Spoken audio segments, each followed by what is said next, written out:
Yo, what's up everybody? Welcome to the MPL After Hours. We missed out on Monday, but today we got a special guest here today with us. Introduce yourself for everybody who doesn't know. The content creator, esports content creator of the year, the richest caster, the shadow analyst. Give it up for Wolf. Wow. And I'm special. Yes. But I leave it up to you.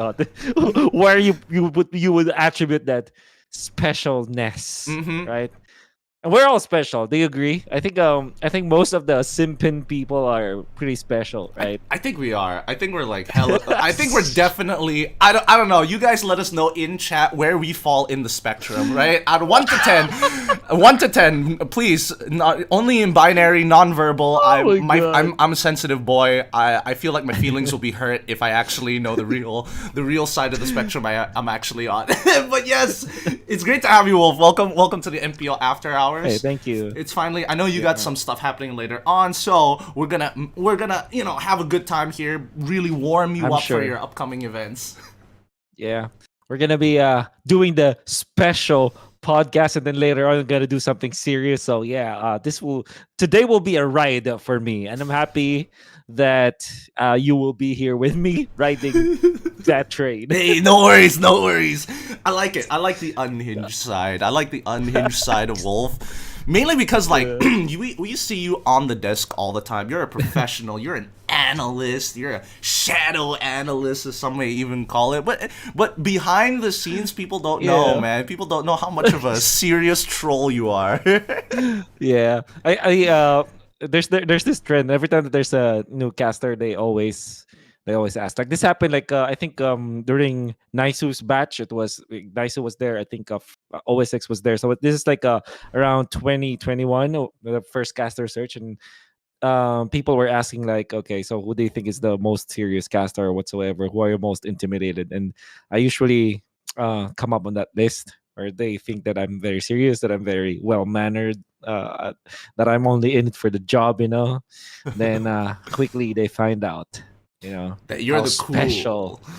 You're the cool science teacher, You're not. Okay, I take that. Because I feel like a lot of people first impression after they've kind of like for me and you it's a little different, of course, but like first encounters I feel the same way. I feel the same way that people have the same impressions of me as they have with you, where they think like, oh man, this guy well, nowadays not so much because I'm not like super reliant on the numbers. I still check it once in a while, but I know for you definitely lean into the numbers, so people are like, oh no, I better get my sources ready. I better have all my references ready to go at the top of my head if I say anything. Oh, blue side win rate is higher? Wikipedia done by this editor at this time. Yeah, exactly.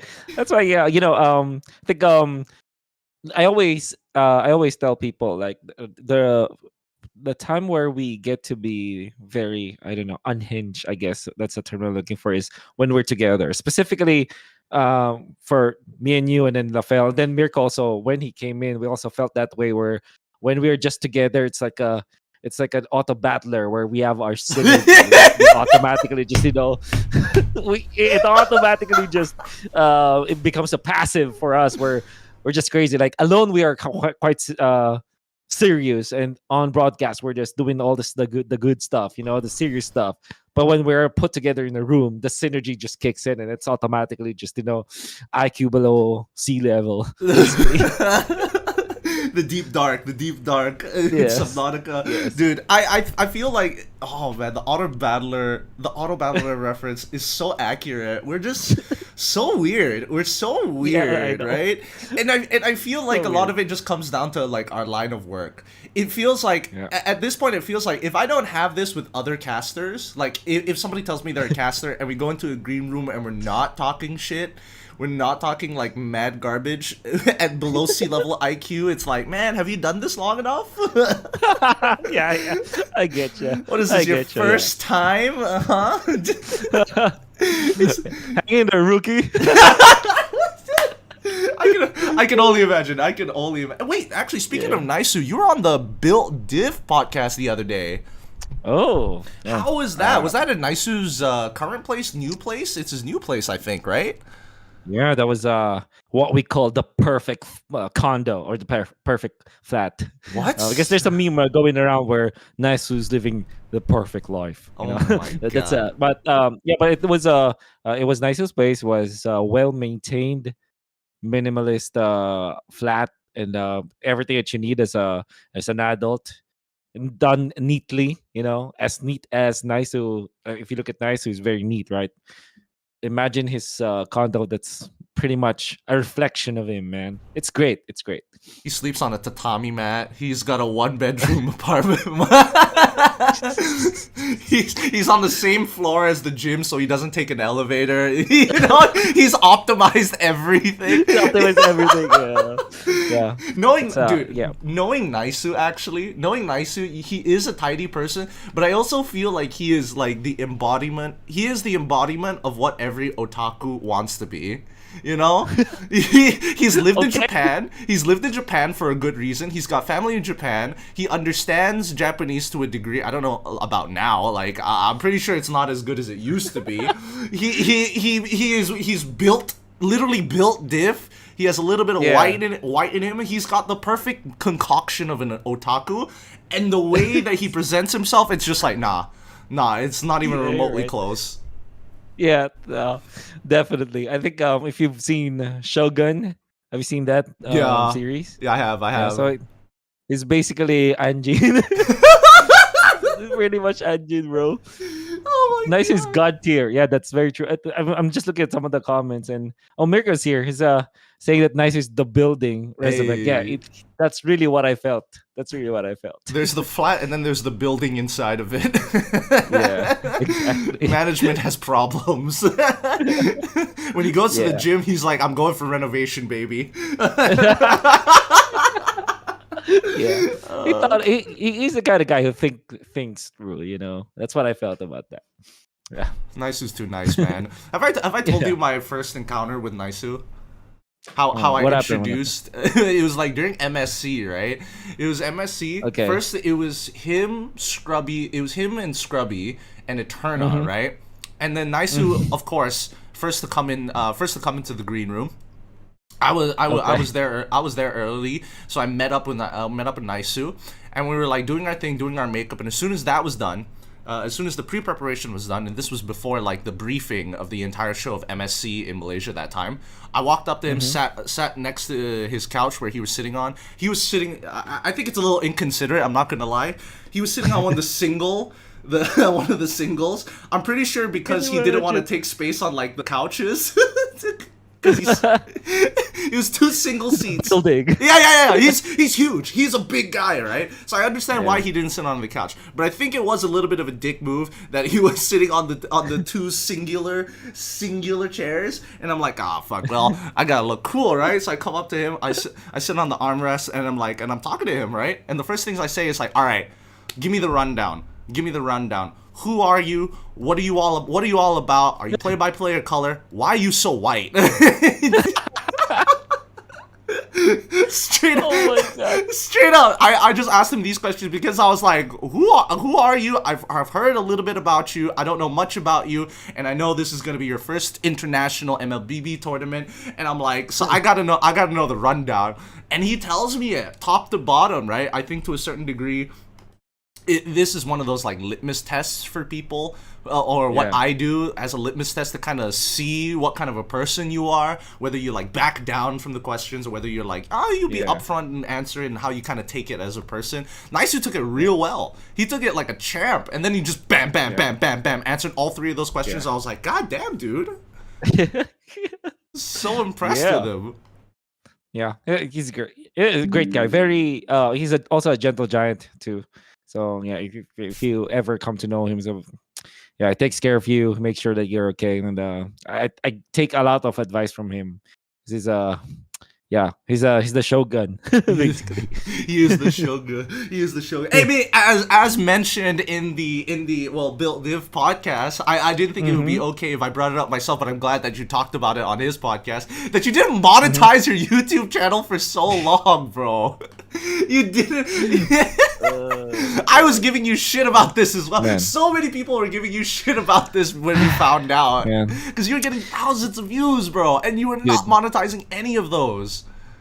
Like I said, man, my intelligence is only on it does the scope of my intelligence is just with Mobile Legends, with maybe Dota 2 or esports in general, and casting. Outside of it, below sea level, man. That's just how it is. We're not perfect. We're definitely not perfect, and more so, like, it just shows in our everyday lives. We are good at certain things, but not very much not at others. Okay, the way that I visualize this is that, you know, in like RPGs, like in game, you have sliders for your stats, right? And then when you put something up in this side, the other side kind of gets pulled back. When you pull it up, when you push it, when you slide it, the opposite end, it kind of also, you know, lowers, because that's how they kind of balance it, right? So that's practically me. I'm just, you know, maxed out on this level, but very low the other levels. Have you ever played MapleStory? Have you ever played MapleStory? I think I did. Wolf? Yeah, a long time ago. Okay, good, because then we're talking about the same version, which was the classic version, right? Mm-hmm. And the classic version, there was this lame optimization thing, right? Where if you created a character, you get a limited number of like stat points. But what you could do is you hit random, right? And if you spam random, and if you know exactly what build you're gonna go for, you can spam random until you have the max amount of starting stats in one column. So if you're like playing a Lux assassin, you would roll until you would get the maximum amount of luck in that one stat. And that's basically us. And ours, and for me, it's like, for us, it's like casting. For me, it's like specifically English. Everything else outside of the English route, I'm like, I'm fucking stupid, bro. Yeah, I'm so dumb. That's just how it is. And I think you guys were particularly in M5, it happened, or was it MPLI? But yeah, it happened in M5 where people were just telling me to monetize my stuff, and I am just like, yeah, I'll do it later. Yeah, whatever. Because you know, there's this meme where there are tasks that you can do with a laptop, but there are tasks that for some reason you only want to do when you're in front of a PC. Oh, right? I feel you. Yeah. Like there's a for example, booking a ticket is more of a laptop or a PC job than it is a phone job, you know. To get my meaning, right? Answering some of the questions with the Google Forms, for example, some of them can be they're a phone task, and sometimes they're a laptop task, right? For sure. But then when I get home, when I keep telling myself, okay, do this, please do this, I forget. Boots up Valorant real quick. It's like, after this game, I'll do it afterwards, and then you're done. Yeah, you're done. You're like 6 games deep, and you're like, well, shit, it's 6 in the morning. I better go and sleep. And sometimes, like, when you're kind of afraid, like, okay, it's 6 a.m. Man, I know I'm gonna make a bad decision. Probably not gonna answer this email, or probably not gonna. I won't do this adult thing, because it's 6 a.m. and I'm probably gonna make a mistake. So it's a cycle. It's that kind of cycle that we're going through. Yeah, actually, speaking about that cycle, about not wanting to do difficult decisions, I still remember your advice after M5 in Lagunion. No, even before Lagunion, like building up to it, right? The greatest piece of adult advice I've ever received as a man-child was to just jerk off before you make big decisions. just beat one out. Beat my little shit real quick. Hey. All right. Here's the thing. Decisions has to be made with post-nut clarity. Because otherwise, you'll be stuck with pre-nut delusion. Hold it. Pre-nut delusion. Dude, after that time, I should have taken your advice. You know, the one time I didn't take your advice, I got scammed. I didn't bust a nut. If I was just on the phone with Mr. Detective Daniel just beating my shit, I wouldn't gotten scammed, man. By the end of that, I would have been like, this is a scam. This is jokes, man. This is garbage. I'm out of here. I would have saved myself so much delusion, money. Dude. I should have kept up with your advice, man. And now I have insurance, and now I have like tax benefits, all of this. Thank you, post nut Oh, clarity. oh man. Oh, Womi's here. Yes. Shout out to Womi. Shout out to Uomi, dude. When you guys were talking about Uomi, like this is how long ago was it when you brought Uomi up? I think it was like M2, M3. His name. Oh no, definitely M3. I can't remember M2 though. Definitely a name Maybe that M3, popped yeah. up. Definitely Yeah. a name that popped up between you and Leo once in a while, and Yeah. if they were talking about the most unhinged things, and it was definitely M3 because I remember Yeah. Miracle coming up to us showing the cotton picker clip, the cotton picker clip, and it's like that is the wildest shit we've ever heard on a on an official broadcast for the NBA. That was like no way that was real. And then we were thinking of all the things that we could say on broadcast, and then you guys brought up the brought up the situation. And Leo tells us the story. Uomi's famous quote, about Kobe Bryant. Yeah. Pretty much. Yeah, Kobe Bryant. I can't remember the exact phrasing of it because it was I don't want- so fucking funny. I died. I don't want to say it. I don't want to say it, but look it up. There is a cast between. I think it was me, Womi, and Manjin that he brought it up. Just look for it. I'm not gonna say it. Do you do Man, it in English it kind of makes or? me think like, dude, if people will just get into our group chats because we've had a real thing going on with myself, you, Yeah, yeah. Amy's also the miracle. Like we're gonna lose our job. We're gonna get canceled, dude. Just because of the reels that we're sharing with each other. They're not okay. They're really not okay. Oh my god. I can't. Wait, that clip, did you guys do it in Tagalog or did you guys do it in English? Yeah, I did in Tagalog. Yeah. Okay, Yeah. okay. Okay. Just forewarning for those who are out to Forewarning. search for that clip specifically. Oh my god. Oh, good times, Oh good my times. God. Actually, speaking of crazy things that have happened this week, or Wow. at the very least, crazy things that have been happening about Okay. MPL, our esports scene, our passion, love, and joy. I'm curious about what the fuck is happening with Onic. Why are they not a bottom tier team? And if I remember correctly, and if I check my Discord, once again, thank you to everybody who has joined the Discord. If you do want to actually participate in the MPL After Hours, an easy way of doing that is going into the link down in the description. Join and become a member of GQuest in our Discord server. You can drop questions which we will be answering later down the line. But yeah, one of the quotes you mentioned was, let me just pull this up. You Man, said you that have you were. receipts now. I mean, I gotta do my due diligence. I gotta do my due diligence. I know Yeah. where you've been for the past couple of weeks, man. Yeah, you do. Yeah, I do. You were one of the people who said that Onic PH is not the super team Yeah. that people believe to be, and I think this is Yeah. once again, thank you for the question coming in from Discord. Please join that if you do want to ask any other questions because it's difficult for us to filter through the chat. So this is a much easier way of doing so. Once again, thank you to the question. But yeah, what made you say that, and why are they in the position that they're in Yeah. now? Yeah. So at the start, yeah, I did say that. I think said that on broadcast during first week. It's mainly because I had so much doubts about their players. I mean, like the two people that they have might not have the two super star players that they have might not fit with Escalera, Gem, as well as Super Fins. Super Fins is great. I mean, Escalera has been struggling from the past seasons, and then Gem is like some people call him that one trick where he plays the XP with just Xborg or Terizda, right? The sustain type of heroes. But Yeah. oh my, dude, something really happened. I think they went into a hyperbolic time chamber and just played Mobile Legends nonstop. And then they came out of the hyperbolic time chamber. This was from for reference, it's from Dragon Ball for all of the uninitiated. But yeah, I'll look it up. They went into the time capsule, time machine, whatsoever, and then they came out strong, right?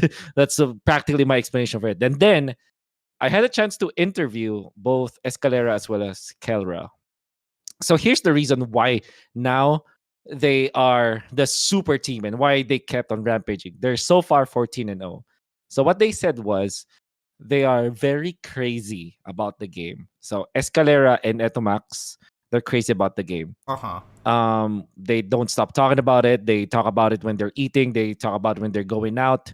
They're like crazy. They're gila about the game. So they don't stop talking about the game basically. And Escalera said that he has always been like that, but now with Etomax, Coach Etomax going into Onic, now he felt like, okay, now I have someone to be crazy with, right? Hmm. So someone caught up in his level of craziness that they're trying the stuff like Louis Arlott, the Louis Claude that they're doing, like the Freya, right? Yeah, And yeah. then King Kong and Kelra, they're also like they're up to the challenge of those crazy picks, right? And then they're definitely insane. You're right, Mirko. Etamax is insane. They're not they if you notice in the first 3 weeks, in like 4 weeks perhaps, they draft so quickly, right? Yeah. So one pick immediately they already have an answer. And I asked Escalera about that. It's like, okay, is there a reason why you're doing this, or what was the mindset? Why are you doing this? Are you trying to take away some good seconds from your opponent so that because when you do take your time, the enemy also has a little bit of time thinking about things, right? Is that the thing? He said basically the reason why they're doing that is they already know what's going to happen. They already have programming that if this hero is picked up, here's our answer. And that's a byproduct of them being so obsessed and crazy about the game. They're mad scientists, right? And lastly, Etomax, oh sorry, Super Friends now apparently has what's that, the Emperor Eye Mm-hmm. from From Kuroko no Kuroko no Basket. Basket. Yeah, yeah, Yeah, yeah. it practically has Emperor Eye apparently. So it's That's a walking map hack. That's how smart the guy is apparently. And this did not come only from his teammates, but also from other players outside, like a lot other coaches as well outside of Onic. So apparently, Super Prince is straight out of Kuroko no Basket. He has the Emperor Eye, basically the map, right? That's why the Louis is perfect for Onic because they have the guy with the Emperor Eye, that's right? crazy. It's crazy. It's crazy. It's crazy thing. And then lastly, Jim apparently, um, all he needed was someone who's also very passionate, very crazy, who will not stop playing the game. And among all of the players, Jem apparently, then this came from Kelra and Escalera. Jem's rate of improvement is also very fast compared to other players, and even they are surprised on how Jem was able to improve. So it's like literally this is like generation of miracles V2 for Onic. That's why they're really strong now. I mean, okay, we gotta talk about how they got to this miracle state, right? Because Yeah. I think it's kind of crazy when you like whip open their Wikipedia and kind of like break down some of the Yes. decisions the organization had to make to get to this Exactly. team, right? Because they're taking members, they're trading members to TNC Pro, and Mm-hmm. picking up a couple of members for themselves, and then all of a sudden we're getting the additions of Kelra and Itumax from Omega as well. Yeah. I don't know. Do you have any information on, like, did you get to talk to the management about their Yeah. decisions about this, or like why they decided to like drop their original team that they've been putting a good amount of work in? Yeah. What was working and what wasn't? Well, okay. So I did not have a sit down yet with the actual management, but word on the street is yep, because Sensui was taken to a different team, and then Mm-hmm. Kelra said basically that he said yes without knowing that King Kong will be there. So he said yes because why not is going to Omega, so is Ryzen. So he said that Ryzen, that he likes to play with Ryzen again because obviously they have been teammates before, Ryzen and Kelra. That's the Mm-hmm. duo, and it's very comfortable playing with Ryzen. So he agreed.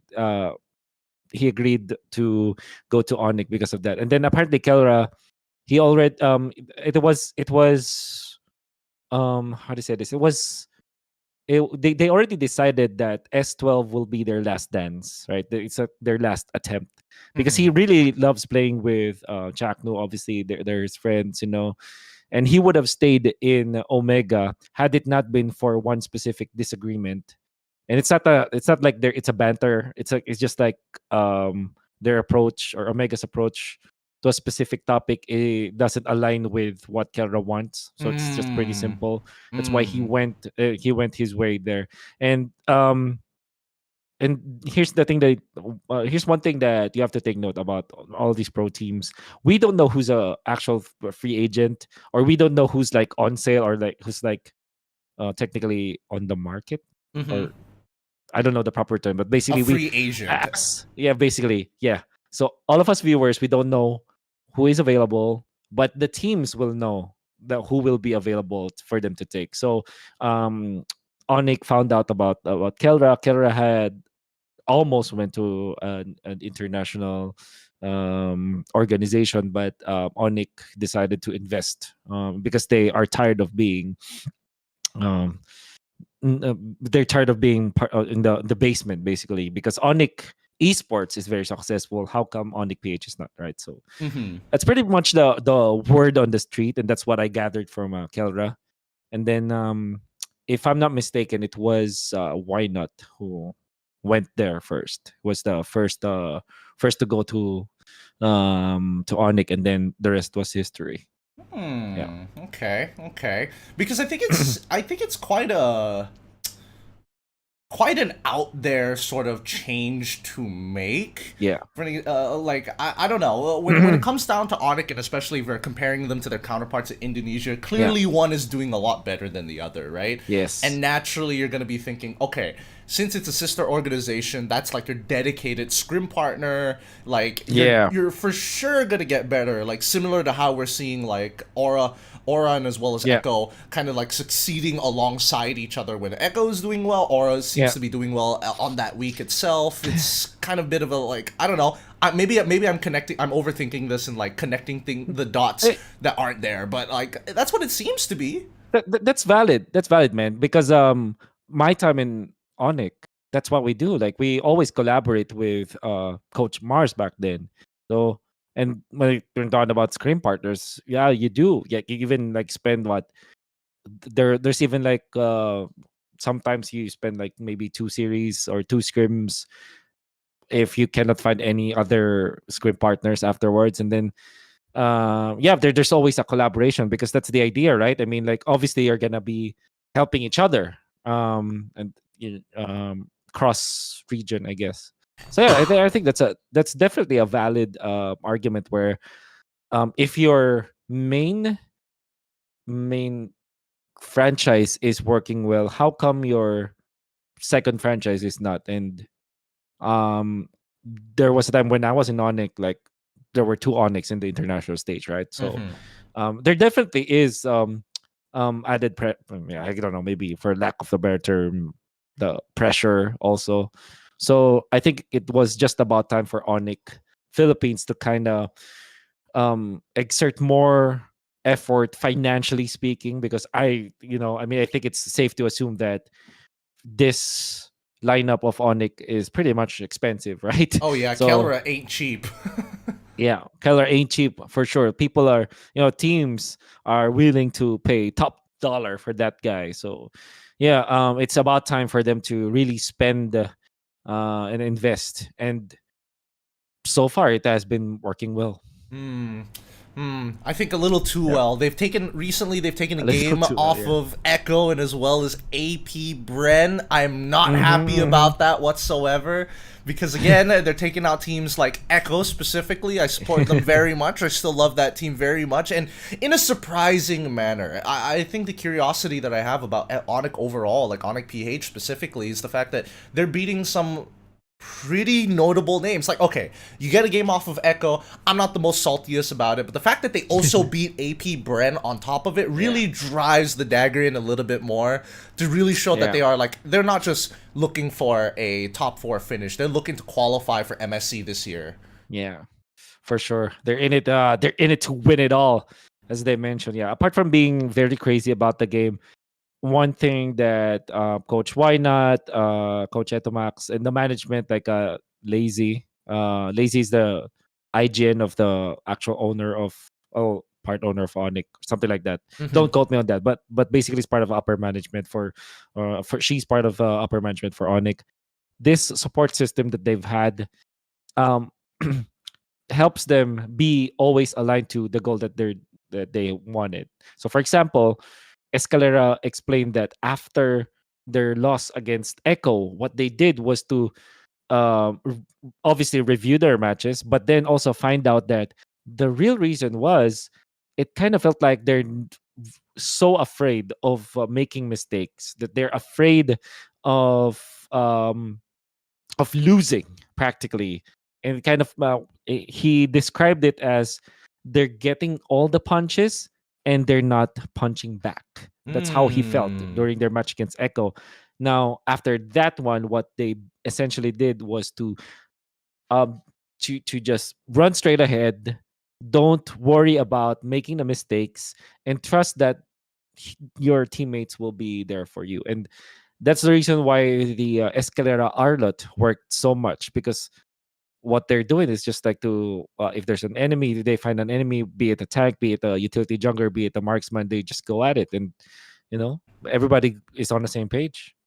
I mean, it sounds like that everybody in MPL PH is training for that ultra instinct level of like, we don't need to calm, we just know, sort of like Yeah, level yeah. of play, which is crazy to imagine, right? Crazy, It crazy, really is crazy. crazy to imagine with everything that's happening with the MPL PH. But it does kind of like Mhm. segue, it kind of nicely segues into a topic here whereby like team environment is Yeah. pretty important, and I think especially in Malaysia, that's something that we're a little immature, I would say immature on, based on like, well, over the past, I don't know about like as of right now, right, like at this very Hmm. current state, is everybody happy with everything that's going on in MPL MY? For some, yes. For others, no. And I think, with the recent drama that's been happening up with MPL MY, let me get you up to speed if you're not aware of it, Wolf, or anybody who's out there. So recently, we got a statement coming in from MPL MY talking about Bounty Esports, specifically around the head coach and as well as Hmm. one of the players who has left the organization as of right now. Same goes for the coach. There has been accusations, and an investigation is going on for two things. One, a toxic environment, and the second, for match fixing. So, the match fixing one, I'm not really going to touch on it because I think, again, it's still under investigation. We don't know Hmm. the extent of it just yet. We don't know how much damage could have been done, and it's still the early weeks of the MPL MY. So it's not like Bounty Esports could have like skewed a lot of the results by throwing certain matches or like forcefully winning certain matches and things like that. No idea, no idea. We're waiting for a statement Hmm. on that. But specifically, toxic environment, right? For us, two very different cultures of like West Malaysia and East Malaysia, and that led to a lot of heated arguments. On top of the fact that some players were just not taking it not taking feedback from the coach specifically. What do you what in your opinion, Hmm. right? Because you've been in this industry for a while, and more importantly so, you've had the experience of actually being one of those supporting cast members for an Hmm. esports organization, right? What, Yeah. like, how do you get into that position of respect and handling these like potentially toxic situations or toxic environments Yeah. even? Yeah. There's different approaches for sure. So the easiest way, and I would say this was traditionally the way to go, maybe around what season 4 and 5 of MPL. So that was like about 4 years back. The first way to do it is you earn the respect by being really good at the game, right? So uh you have to have high points whatsoever, because naturally people or players will trust you if you know your stuff, basically. Give them the knowledge, and which is basically the best way for you to do that is to show them an actual proof that you're good at it. So that's a traditional way, and you'll be surprised that some teams still operate like that. Like some players will only respect coaches who are actually good at the game, and that's understandable. Now, there's this good approach that I was able to witness in person, and this was done by the great Coach Eb, my idol forever. Shout outs to you if you're watching. Um, it's more about like it's really just choosing the best words and in being very honest with the players and well the knowledge is already there, but yeah, he basically briefed the players on what is going to happen. It's basically right. His intro was somewhere along the lines of um but because in context, like Coach Eb came from Signal Ultra, which was a 013 team.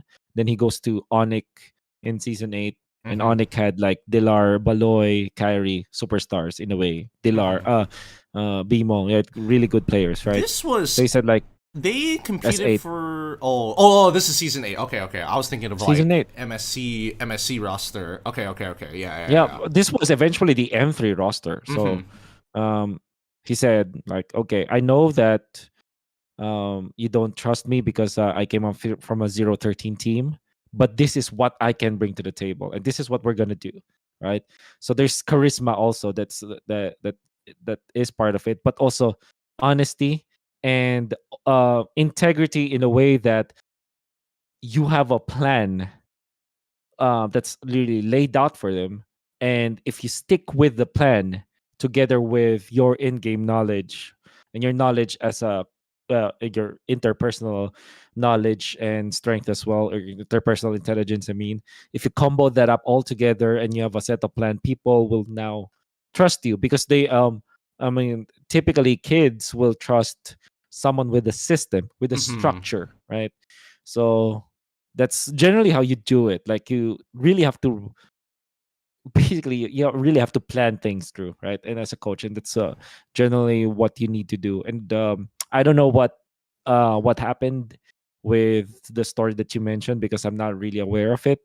And my assumption is maybe they just players meet coach. Okay, dude, kiss now, kiss. And that generally does not work. Now kiss. Yeah. Yeah.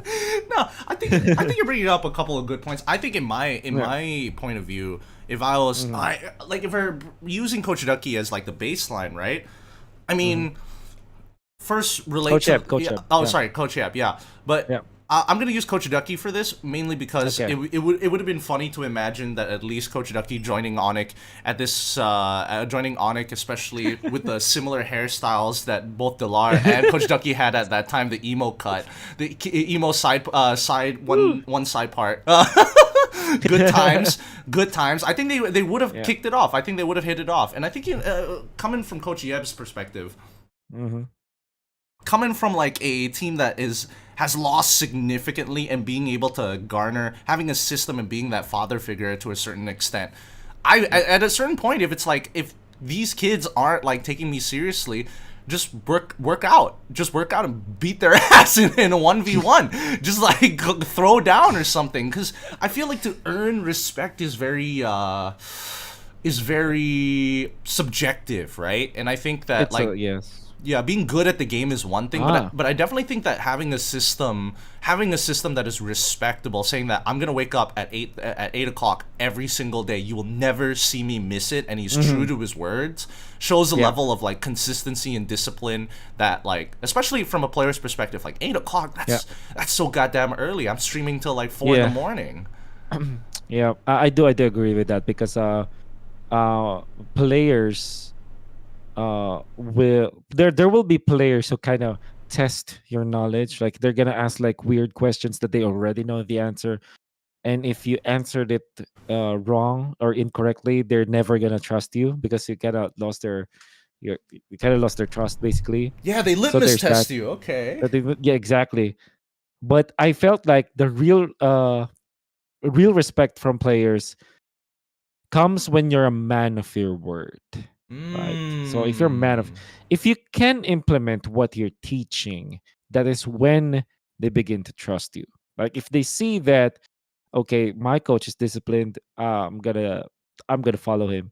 If the coach wakes up a little bit late compared to the players, you're never gonna win the trust of the players. If the coach sleeps or is like not inattentive during scrims, they're not gonna They're not gonna really respect you. If you show a little bit of sign of weakness, they're not gonna respect you. So that you really have to be stern as the coach. And lastly, earning respect is, if you said the right, you describe it correctly. Like it's always dependent on the player, right? So it's always going to be different. Earning the respect of one player will be different. That's why a good coach, like Coach Yeb, has different approaches for each of his players. It's always going to be different. Some he's going to be strict on one guy, he's going to be a little bit lenient on one guy, he's going to be direct to the point on one guy, he's going to sugarcoat his words with the specific guy. And if the ambience of the team kind of feels that, now you can now you gain the respect of each of the players, and also tweet each other, I guess, if you think if I'm making sense here. But yeah, that's what I'm. Yeah. Interesting. Hmm. I mean, it's a tough situation to be around, but when do we draw the line? Because one of the topics of like, one of the topics that I was listening, because I was late, I was partially late today doing research in of like this particular topic. LaFell recently had a mama talk with one of our MPL MY casters on the BM broadcast, Hmm. Adine, to have a conversation with Coach Shadowblitz or Ricky in this case, and they were talking about. Ricky was talking about one of the bigger problems was the fact that the coach didn't have as much power compared to the manager, right? So that brings the question: how much power Mm. does a coach need to have to be able to implement or really integrate the rules that he has set, or the protocol or the system in this case, right? Yeah. And when do we draw the line when a player is basically unsavable, right? We can't, like, if this one player is causing way too many problems, what's the line there for your standards? Wow. Those are two great questions, by the way. So let's start the first one. Like, how do you establish your basically your strength level or your power level Mm-hmm. as the coach between like obviously the manager's In an decision making organizational stuff. like Yeah, setting, yeah. exactly. So the lazy answer to that is it's dependent on the team. Mm-hmm. Sometimes there will be teams that are so manager driven or owner driven. So I've seen that a lot, and that's understandable because they're spending the money, right? However, my real answer to that is it has to be done before before the what you call this the season starts, before the training actually starts. So let's just say you're in a new team, and how do you like set expectations with each other? And Mm-hmm. I'm gonna say this nugget, which is great because this came from my talks with Rada, which was one of the general or esports manager during the VY's blacklist run, the great Mm-hmm. era that they've had. So he Yeah. was managing that, and it's like I set my expectation, you set your expectations. Let's see how we can meet all of these expectations. They're not even meeting halfway. They just want to uh, Having a rough identify what's idea. realistic. Yeah. Yeah. So they're like setting all of this realistic expectations within each other, and then let's see how it goes. And then they set that expectation and pit it against the expectations of the players now, right? So it's like a, a big part of the preseason wherein you just discuss all about your expectations on each other, and then obviously that is how you identify now what your scope and limitation is as the coach, as the player, as the manager, right? So that's a good way to really implement. And another thing, and this came from my talks with both Coach Eb as well as Ducky. Do check that wonderful drunk podcast that we did, wherein what they first decide always is to identify what is the identity of the team. So they start with identity setting. Oh, okay. So if you combine that with your knowledge from coach from Rada now, it all boils down to really knowing what you want and what you want to look like. Do you want to look like a team that's managed by a good head coach that's really, the iron fist kind of coach? It works, but you have to stick to that identity. Do we want to be like a super family where we're just chill? We have to stick with that identity, right? And that also is where you describe, where you decide the scopes and limitations of the power that you give to managers and the coaches and the players when it comes to decision making. Huh. Yeah. Never really thought of it that way. Because when I thought when you were Right. talking about like team identity, I was thinking of like how we play the game. Like, how do you guys Yeah. want to play the game as a technicality, right? More than it is Yeah. like, hey, what's the environment that we want to be in Exactly. as a squad? I've Yeah. never And really that thought blew of my it. mind too. Huh. That blew my mind too when I heard about it. Because intrinsically I've experienced that happening, but you don't really like define it.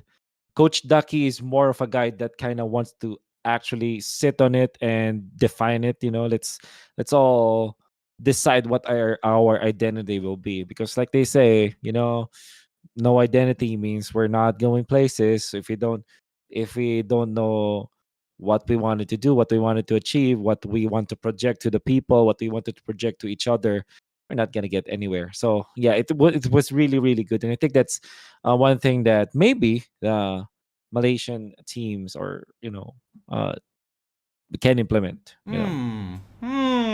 Something.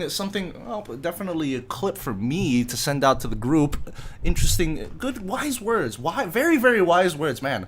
I gotta sit on this for a little bit because this has opened up a whole new avenue. Because I was thinking like Coach Ducky. Coach Ducky is such a father figure compared to Coach Yeb. If we're looking on their like. I don't know them personally, of course, so I can only Yeah. imagine what they are like to do from like outside experiences when we're passing by the hallways during internationals, how he interacts his players on the side when the cameras are off, or at the very least their stage presence, right? How they walk out, how they talk to their players, the fucking nut tap coming in from Coach Yeb. Like you can see that there's very much a vast difference between the two, but they're still implementing the same things, right? Exactly. So that's wow. Yeah, it's great, right? And you know what? I haven't actually tried it, but I think it will be helpful to kind of apply that for our work as casters, right? Maybe we are already doing it like before, like okay, we're not literally defining what our identity will be as a broadcast. For example, we all get sent out to MSE, and then let's all talk to production, or let's talk to within each other, like okay, what identity would we want to have as a team, because we're still a team, right? As casters, Yeah. and we stick to that. We know our limitations, we know what we should be doing, we're generally on the same page. People will appreciate that more for sure, because at least they know there's a certain identity that we project to the people individually and also as a team. So it's very much applicable to any kind of team based um thing. In any kind of environment, right? Whether corporate, whether it be in esports, anybody who's in a team could definitely benefit from this. Interesting. This is an interesting aspect of it. I feel like amongst our casting crew, our casting team, I feel like it helps that we have a lot of empathetic people at the very least. Kind of like, even though they're like, I've got no energy for this, but like, all right, if IQ is below the sea level, let's fucking roll with it. Like, let's get it out of this. There's obviously some benefits, and some people are like, on certain days, some people are not exactly down for it. Like Eternal, for an example, because she's got like a limited social battery. Even I have a limited social battery, and once that's up, it's like I got nothing to give. LaFell as well, also a good perpetrator of this. When he's like out of gas, you can tell he's just out of gas, no petroleum anymore. Oh, okay. And he's gonna say it.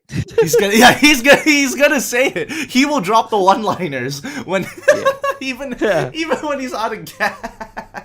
Exactly. Fuck, that's funny.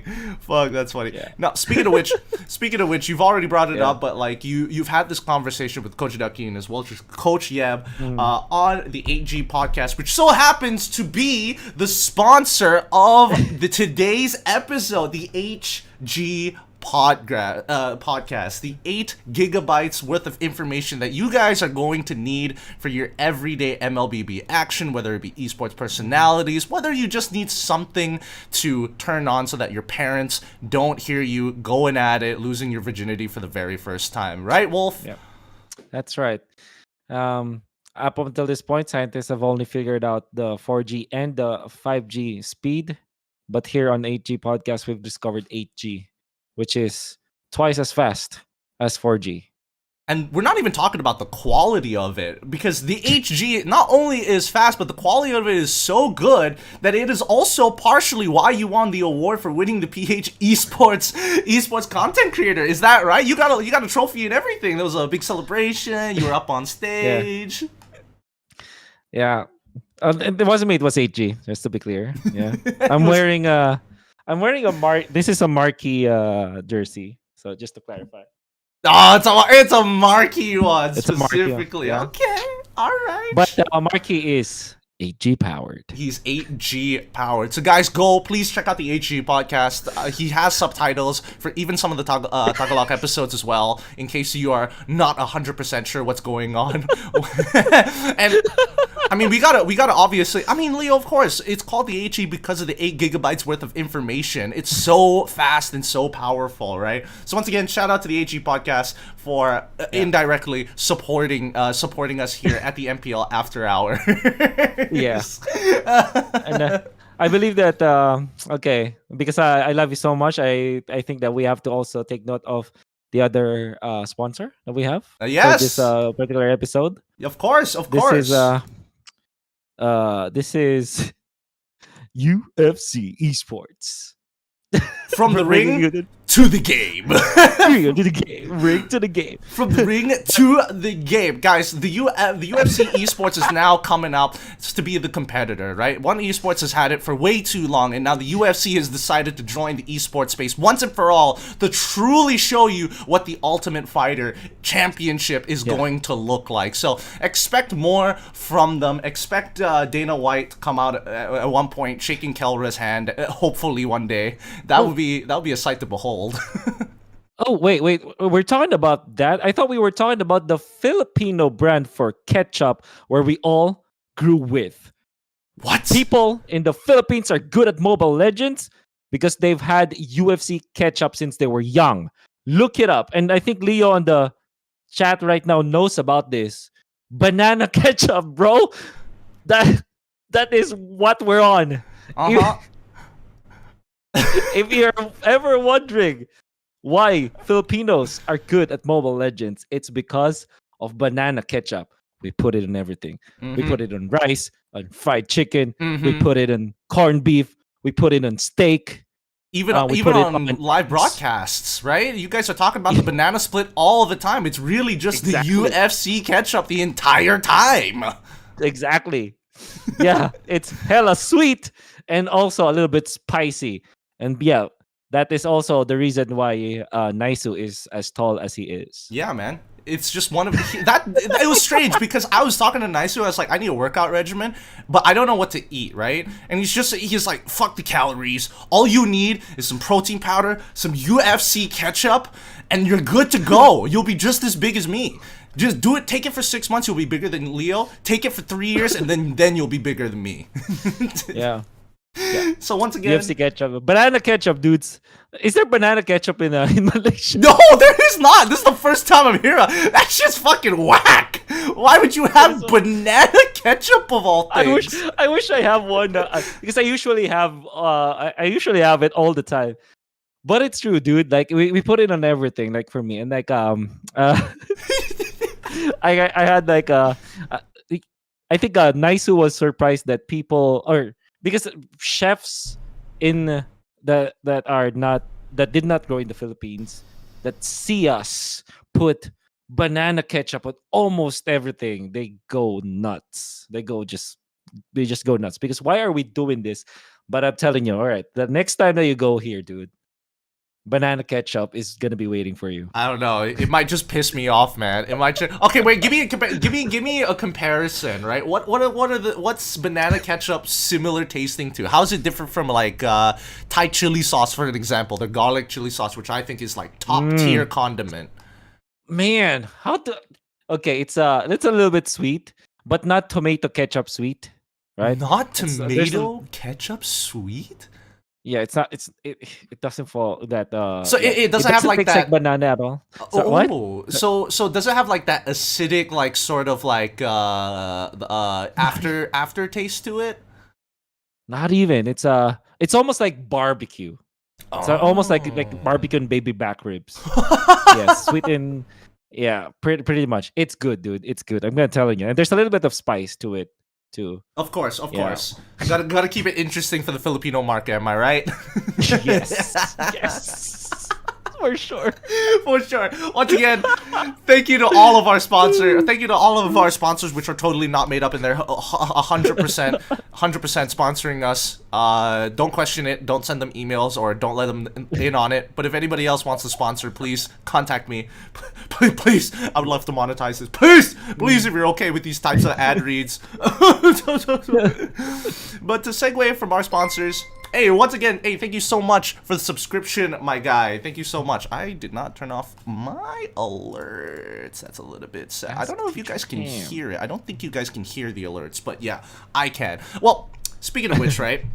Speaking of which, I've been curious to know what let people in on what's the year been like, because I again, as you have heard, I've done a lot of research for all the MPL after hours, right? Whether it be in towards the game or what people are currently doing. If people have less things going on, then the more trivial the topic is going to seem. But it seems you have had quite the year based off of what I've gathered from the Built Diff podcast. And I mean, if you want to give a TLDR or rehash it all over again, if it's okay with you. Yeah.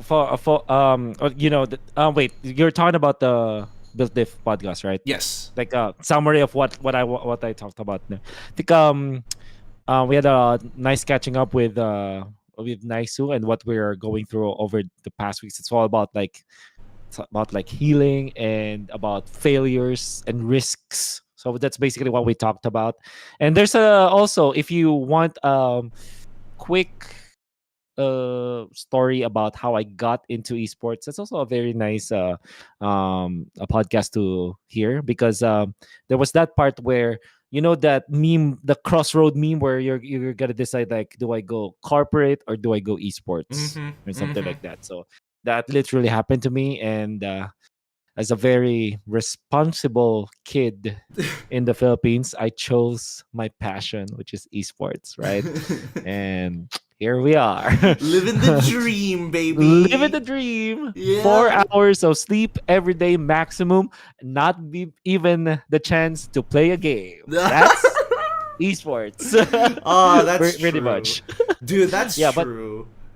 That's very true. But yeah, it was an intense start of the year for me on a personal level. And maybe some of the people that have been tuning into the channel, they've seen me doing like crazy stuff, like I decluttered, dude. Like, who would have thought? Like very maximally. You've been through my apartment. Yep, dude. I have before the decluttering. So, before the decluttering, and you're gonna be surprised what was the result. And I'm very proud of that. Very proud of that. So that's part of the healing process, I guess, because as we grow older, our problems become more complicated. Emotions start to take over, and sometimes you make bad decisions, like drinking a lot, which I definitely regret. And my body also says that, yeah, you're gonna regret this. And my body made me feel that kind of regret, so I'm not doing that again. Damn, when your drinking partner is like, dude, that's when you know you've crossed the line. Like, oh shit. Exactly. Oh man. So there's that. And it's crazy to think that we've only started the MPL season around end of March, actually, because January and February was very quiet, which I know that you felt it too. It's crazy to do things without work, dude. It's without casting every weekend, or kind of lost. Yeah, like, man. What have you been doing during the weekends where you're not working? Dude, right? Crazy stuff. Dude. No, it's so relatable, and I always talk to it with everybody. The post event depression, you know. Yeah, yeah, You're just like, yeah. I got nothing to do. I don't know what to do with I don't know what to do with myself most of the time, right? Yeah, Fuck. you tell yourself like, oh, end of the day, yeah, casting is literally all I do. It's like it's actually just what I'm good at.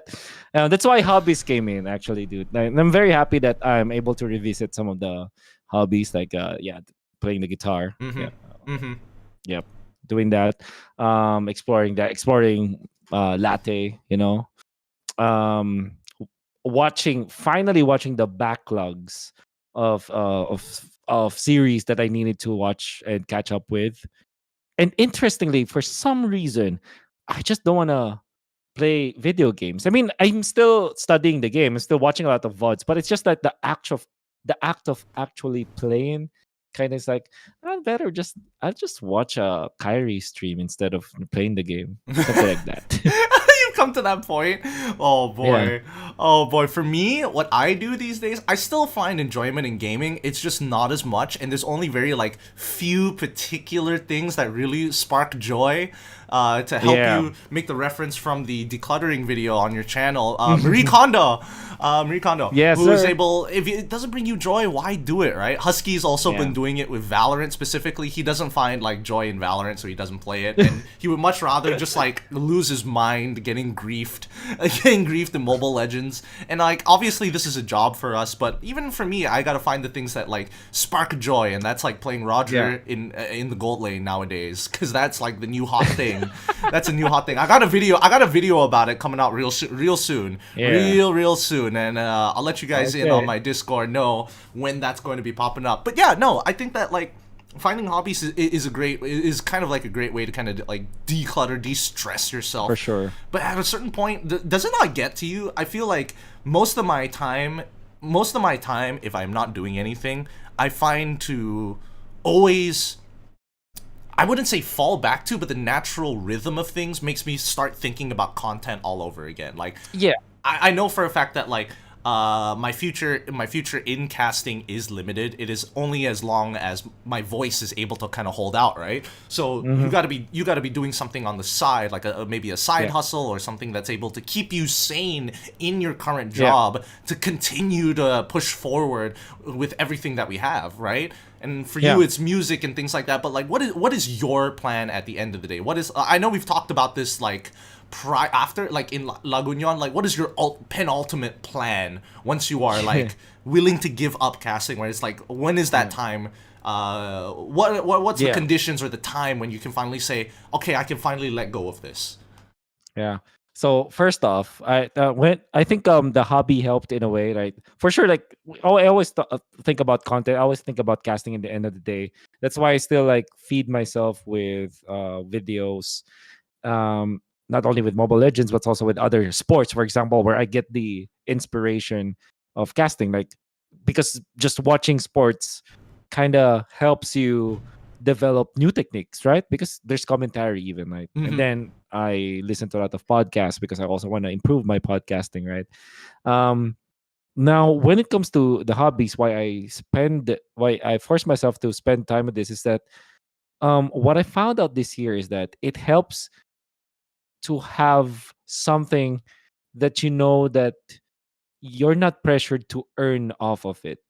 Yeah, I know it sounds crazy, Hmm. right? It sounds irresponsible, but the thing is, you kind of need that for maybe what 30 minutes to an hour of the day. Because I found out like whenever I jump into the game, my immediate thought process will be, I have to earn from this. When I jump into Mm-hmm. Valorant, I have to learn Valorant, be good at Valorant, play Valorant so that I can eventually Pass cast for Valorant it, so I earn yeah. from Valorant, right? Mm-hmm. So if you think about it, like just thinking about it is just so insane from outside looking in. Like this is a game. Why why you're trying to earn off of it? But obviously we have to be a very responsible at it, and that is where my other hobbies now uh, come into the picture. Playing the guitar will never earn me anything because I'm not good at it. People, you have to reach a really high level to eventually earn from playing the guitar. That's why I felt like, okay, I don't need to get good immediately. I can't take my time learning the chords, learning songs, I'm just Mm. at the pace right now. My set deadline for myself is just learn a song in a week and then you're okay. You're doing it. Something like that. So now how does it tie up with me earning or me, um how does it tie up with my professional career and my end game eventually?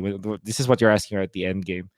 So I wanted my hobbies kind of um drive me to work more efficiently because I want to earn specific amount of money so I can afford a good guitar. So it's more Oh. of a driving force. It's a It's driving force. It's a driving So, force. Okay, wait. I gotta ask you about because I know like between me and Amy, we both have like uh I wouldn't even say periodic, but like an over obsessing over something, especially if we like it, right? Like our yeah, every for sure. thought, our every move, we're just thinking about it constantly, especially where we're Hmm. in our like idle T pose animation when we just spawn in life, you know? We're just walking around doing nothing to think about, and then immediately our mind just goes straight into the thing that brings us joy, Yeah, which in yeah, our case is TFT. We yeah, just think about TFT like all the time. We're just yeah. researching it. We're doing everything we can to become a better player at the game. And there's no pressure to earn from it because it's like the auto battler space is pretty Yeah. small in Southeast Asia comparatively to like the rest of the world. So does that happen to you as well, where you're Hmm. like you're so deep in it, you're deep in the sauce, learning this song for guitar that your every waking moment, that's all you're thinking about. That definitely is happening to me right now. Like it's weird because I have to recalibrate because right now we're working, right? It's Mm-hmm. understandable that I'm thinking like that back in February. Like all I think about is music. Turning Back water in into January, wine. I think I went to a lot of gigs. Probably like once a week, I go to a gig for some reason. And back in January and February, and just all I think about is like, okay, how do I play the guitar like this or something like that. It's always like that.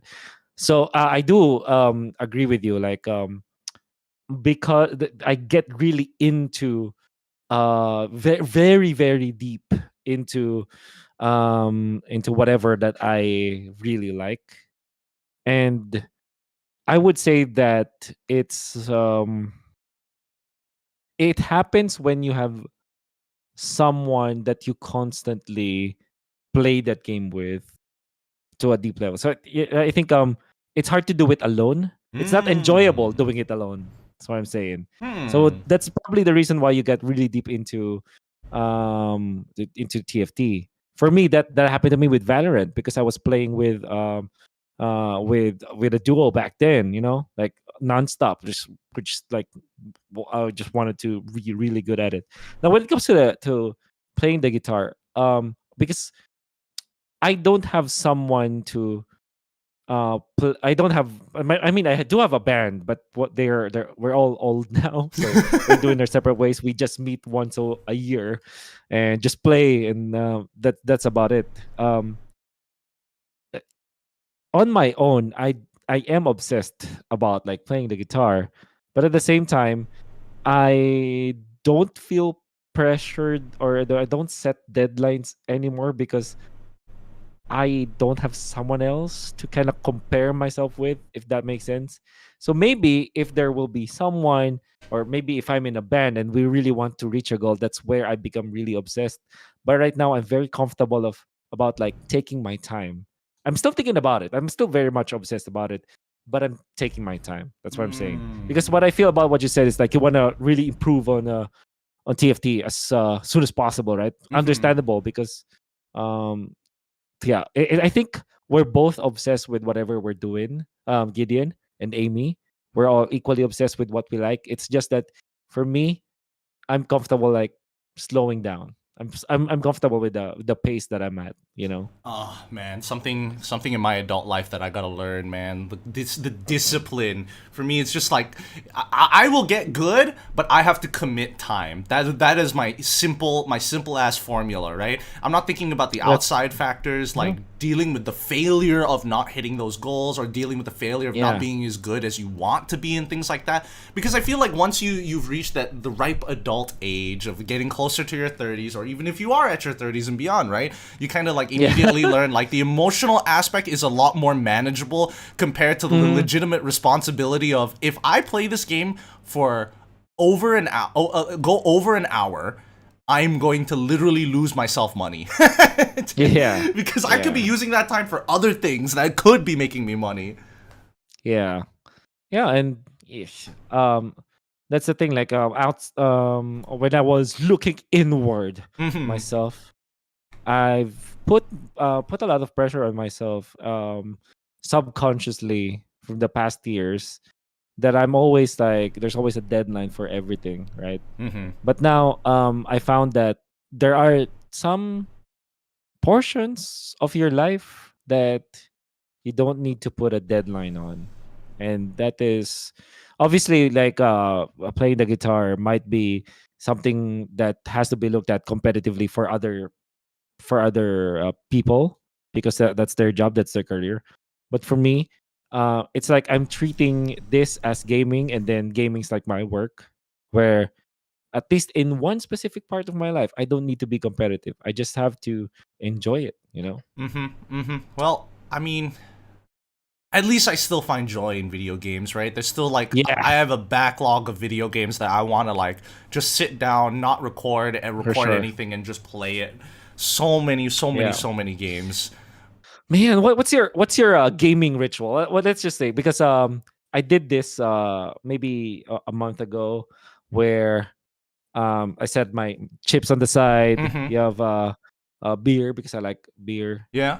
And then turn off your notifications and just play the game.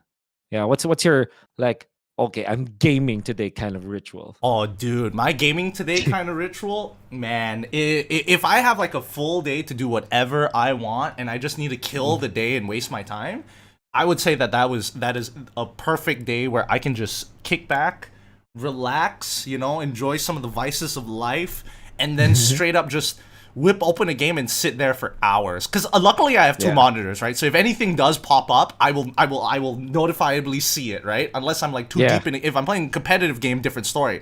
Competitive game, I am not looking at the notifications until that game is either in draft or after the game. Anytime in between, I'm gone. It's a black space. It's a no-fly zone, right? And then I stretch out.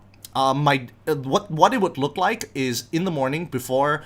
Let's say I wake up in the morning, first thing I do is I hit the Valorant range, because the one thing that pisses me off more than anything else is to go into a Valorant game and I'm just like, I'm not hitting my shots, right? I want to take that, because I know Valorant is eventually going to, like, somebody in my friend group will ask like, oh, anybody want to play Valorant? And I always want to be ready.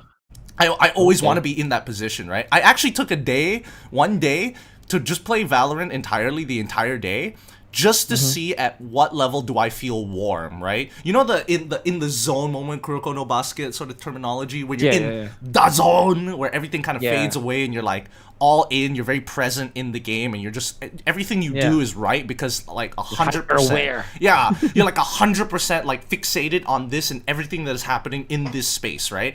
I wanted to see how long it would take for me to get to that point. And it took me 8 hours before I could like actively like it took me like the first 4 hours of just sucking, getting my ass handed to me, right? And I was getting pissed off. I'm like, fuck, man, this sucks.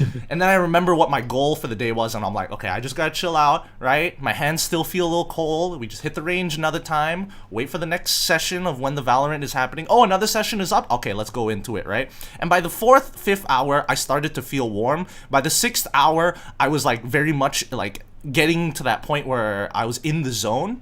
And then by the 8th hour, I'm like, I can turn it on and off at will.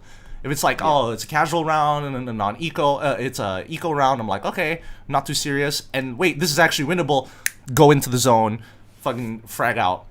So I do that as part of my routine. Go into the range, like that really wakes me up, right? Once I get into that flow state, and once I feel like I'm in that flow state, then I start playing other things like, oh, if I need to do my daily grind for MLBB, for an example, right? Get a couple of stars, call it a day, go on to the next game, and then I play the indie games the non-competitive, it's a single player. Turn off your brain kind of games. Yeah, turn off my brain kind of game and just have a good time, man. Like Yes, Stardew sir. Valley, top of the list in terms of comfort games. TFT is another one where I can like. There are times where I need to sweat it out, and there are times where I don't need to sweat it out. Nowadays, I need to sweat it out because my rank is getting higher and higher, so there's no choice. If I don't sweat it out, I'm gonna lose, and then I have to wait for Amy, who is like sitting in top 4 while I've already died in that game, and I'm waiting for her to finish, and that sucks. I'd rather be competing against her rather than sitting around already, giving up defeat. It just happens. Yeah. It just happens like that. All right. Wait. Before you there's your topic. What's your go-to munchies? Oh, for go to gaming? munchies. Go to munchies. Oh, that's a good one. That's a good one.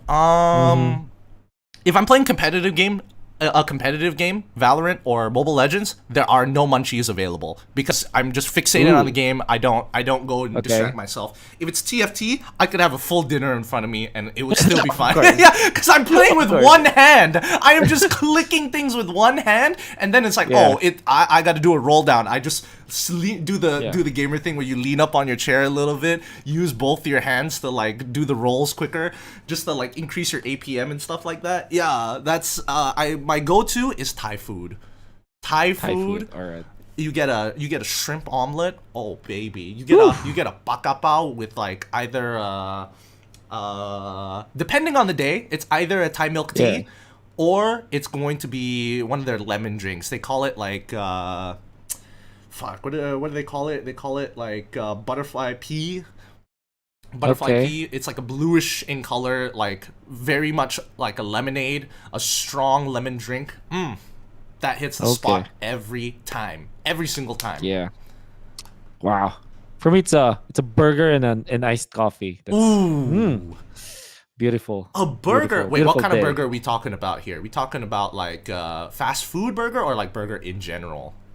Yeah, that burger in general, but yeah, I'd go for back when the economy is real bad, like quarter pounder, obviously from McDonald's hits the spot.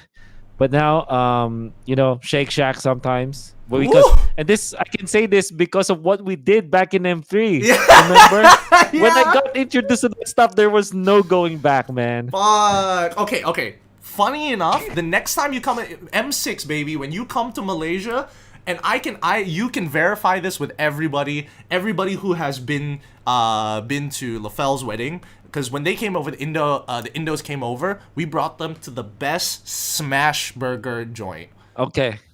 I'm 100% gonna take you there. You will not be able to recover from this place. It is that good. Very well. Okay. I'm excited. Trust me, Malaysia is going to be an exciting time if you are coming. If you are coming, it's going to be a very exciting time. With that being said, that kind of wraps up the show here at the MPL After Hours. For those of you who are watching live on stream, thank you so much. Stick around after this for us to go through the questions that have been submitted through the Discord. You can go and join the Discord right now in the description down below of this of the live. If you want to get your questions answered here, we're going to take a couple of minutes to do so. We're going to go blow through them really quick. Thank you once again. I'm going to stop the recording here. Put these on in case people want to get demonetized and take my fucking clips for the views. Hey. My eyes are up here, Wolf. Eyes are up here. So, from the Discord. I was not prepared for this. Hey, man, the tits were going to come out at some point. All right. First questions that we're going to go through. To Wolf, why did you bring the whole podcast studio into the hotel room? Man, because I thought it was the only way. I'm simple like that. I thought it was the only way to do it. I thought it was. I thought that because that's the thing, right? If you start with one portion of the podcast, you think like, okay, maybe I need this. Maybe I need this. Oh, okay, fine. I'll bring everything. Dude, That's it. I respect your mobile setup so well because as soon as you because it's like it has everything that I want. It has you can hear your talk back. You can hear your host. Wolf was the host of the HG podcast during that time when we were doing it in the talent room. You could adjust everything. You could literally see yourself in the camera if you just connect to the app. It was incredible. I think it was sick personally. Thank you. Yeah. So that's the basic answer. I thought it was the right thing to do. There is no deeper meaning. That is all he had. This one is from Lord Friday. Is Onic PH good enough to be the MPL PH champ, or will they choke the playoffs like they always do? Oh, man. That's interesting. Okay, we're talking about Onic, right? Sorry? Yes, Onic PH. Okay. So here's the thing. If you asked me that question week 1, I would have said yes, they would not go to the finals. But then after this streak that we've seen and after talking to the players and the coaches of Onic, I do feel that they're a championship contender. I think that they can definitely at least make it to MSC. Yeah. We can at least make it to MSC as one of the contenders? Okay, that's pretty sick. All right. For Wolf, tomorrow, RSGPH versus Onic PH. If you are in Coach Panda's situation, how will you beat Onic PH's unbeaten streak? Ooh, okay. I'm gonna. Oh, this is a tough one. I'm gonna advise my players to do not be intimidated at all, and I'm gonna remind it that you individually are better. Like something like that, like matchup to matchup, you're better, you're more experienced. So I just have to really remind them of the feats that they were able to conquer before. Yeah, and gotta not gas be them up. intimidated. Yeah, gotta gas them up real good. Yep.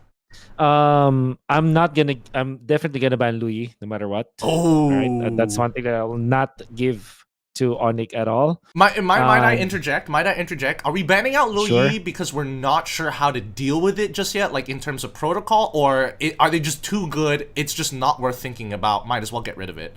Yes, the latter. And mainly because I recently found out that Super Friends, like I said, has the Emperor's Eye. So take out the eye at least. Forced him to do it the good old fashioned way, something like that.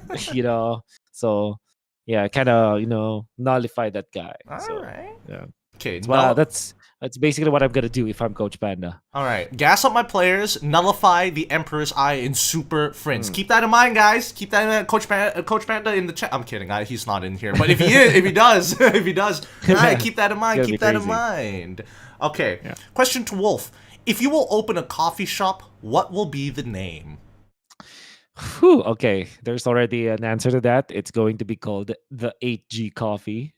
It's going to be called 8G Coffee. I'm not kidding. We're already planning it. It might come sooner than you expected. Wait, really? Wait, actually, dude, that's actually a genius idea because then you can have the HG podcast at the HG Cafe. It all comes full circle, baby. Yes, sir. God yes, sir. Damn.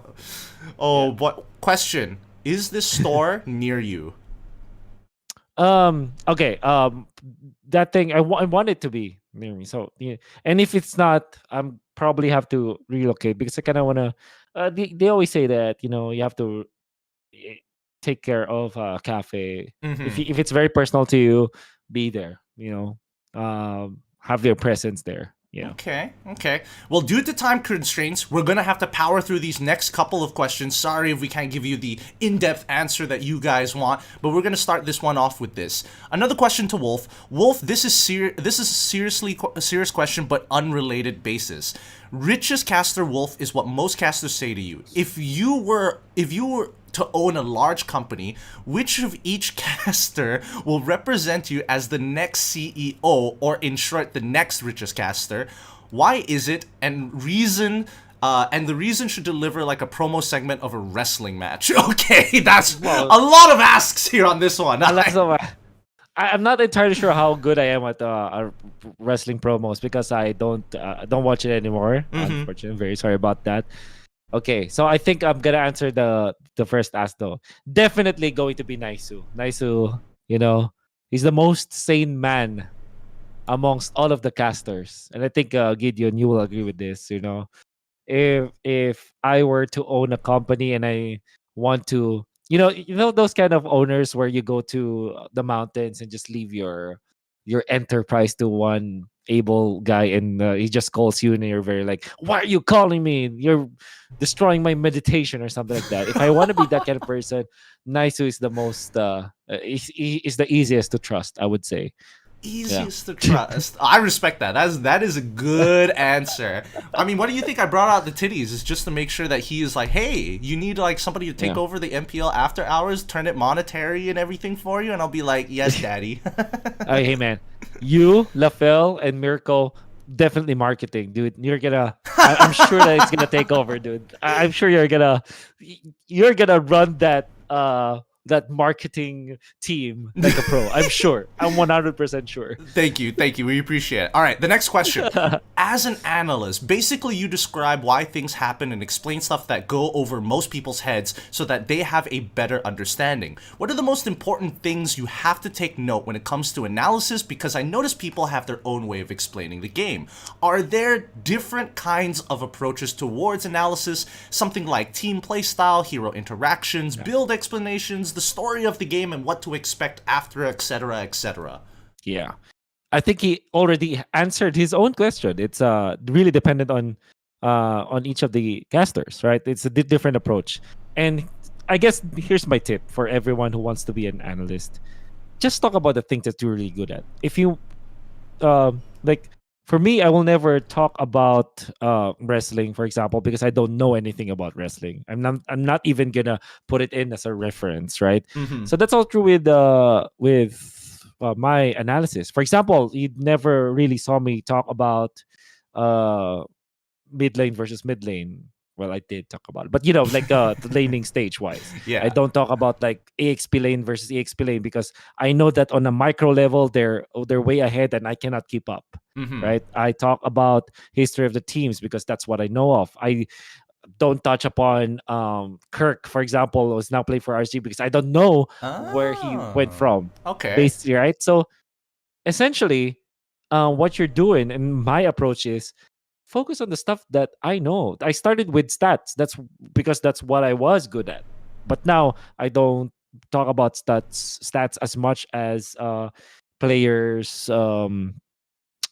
mentality anymore. I know I always like put myself in the shoes of the player now or a team now in the drafting, right? So basically, yeah, that's my answer. Focus on what you know. Yeah. Because Okay. what you know will never fail you. Yeah. All right. All right. All right. Next question. If you have to give up, oh man, this is tough. If you have to give up one between casting and music, what would it Whew! be and why? Oh, Whew. hate you. I hate you. Can I just die in that thing? Yeah, is killing myself live on Dying- broadcast? Man, that's very difficult because on the one end, casting inspires me to listen to music. Listen to music inspires me to cast. Whew. I guess as because I'm now fully matured midlife or quarter life kind of crisis kind of guy. I would say casting just because at least I get to earn. You know Mm-hmm. what they say. Um, it's okay to be it's obviously it's sad to be miserable, but at least when you have money and you're miserable, at least you can buy stuff while you're miserable. Yeah, yeah. You don't have to go Don't for be the Bombay miserable and Sapphire. You drink don't need none Bombay, of dude. that. Exactly. Be miserable and get a nice whiskey, at least. True. True. Oh my god. Okay, last couple of questions here. Last leg of the race. Ooh, this question is pretty long. We'll do the next one. Question to Wolf. That shelf is familiar. Is your condo Mara's podcast office too? No, because she didn't have a spot for her podcast, and the topic was super duper hot. I guess they really have to talk about it. The time frame was so short. Yeah. And she lives nearby. So she asked if she can do the podcast here, but I think it will only happen for one episode anyways, because I believe that Mara's podcast will be totally different format. It's just that the topic was so important that she needed to talk about it. I thought it was an Easter egg, to be fair. I thought if she did an Easter egg of like, I'm gonna make it look like Wolf's background and then call it a day. And I was like, wait a minute. Yeah, because I know at the very least that you guys live like relatively close. So I would assume that your like apartment layout is like kind of similar because it's within the area. I didn't think too far after that. Okay, final question here. Wolf, what's the story behind the first casting in Valorant? Oh, the first guy. What's the story behind it? What do you mean? Like, okay, I think when you're getting into Valorant for the very first time, and then like eventually casting for it. Yeah. Okay. So, I played Valorant during the pandemic. Well, literally, Valorant was available in the pandemic. So, it's a stupid intro. But yeah. I was with my partner at that time. We were playing so much. And I did not plan on casting it because I respect the casters so much, I respect the guys because they're really good at it. And when I'm watching like CS2, for example, I believe that they're like the best casters ever, I don't know if you agree with me, but I think that when it comes to like just being a good caster, the pinnacle are the CS2 goats of casting. So I did not plan on casting Valorant anyways. But then I was with the casters. I was playing with Vil. If I don't know if you know Vil, but yeah, I was playing with casters too. Was we 5-stack, and then eventually just fool around so much that I kind of get what I kind of understood their lingo. So it's just like a 1 year and a half of playing so much Valorant that naturally I learned the lingo. I support my friends, so I gained knowledge as well. So it was just I guess it is more of a byproduct of me just enjoying the game so much that eventually my caster instincts naturally came there and they got me afterwards. Okay. Yeah. Okay, so you proved yourself in game and your casting abilities in game as well. What a way to do it. What a way to do it. Yeah. It was, like I said, like the nature of it should be fun. It has to be it has to be anchored on finding it enjoyable and fun. If it brings joy, keep it within your life. Famous words. That's the entire. Honestly, I should change that to the episode of the title episode of this. Just Marie Kondo's just like, if it brings joy. Yeah, this podcast brought me joy, man. So thank you. Hey, I appreciate it. Thank you for taking your time out of your day to do this. I know I've been holding you up for 8 minutes more than I should have. So for final outs here, let everybody know where they can find you on social media. Yeah, that's Wolfcasts on Facebook, and Instagram and YouTube, and also Twitter, or X as they call it nowadays. Yeah. You can find there. MPL is back in MPL MY and MPL Indonesia. I'll try to restream them because I think I'm free. I'm not gonna be casting for MPL PH tomorrow, so probably I have something. I may restream. Let's see what happens, and then eventually weekends MPL Philippines. English broadcast typically. I don't know why that was their decision this season, but if people are starting to notice that they're not seeing me anymore in the MPL broadcast. But guys, I'm not away. I'm just in the English broadcast, so don't worry. Yeah, don't worry, guys. Don't worry. Thank you so much, Wolf, for coming around for the MPL After Hours to have our usual banters. It's always a good time having you here. Till the next episode, guys, if you haven't done so yet, please like the live, subscribe to the channel if you haven't done so yet, and also if you want to become a super fan and you really want to support the content, consider becoming a member. We've got 3 tiers, all of which game related. You'll see when you have the opportunity. We're gonna say goodbye. We'll see you guys some other time. Till the next MPL After Hours. Bye. Bye. Bye. Bye. Goodbye. Whoa. Bye-bye. Just keep Special waving. Yep. people. Yep. Keep making sounds and waving to the camera. Bye. Oh, bye-bye. Whoa. Bye-bye. Bye-bye. Bye-bye. Yeah.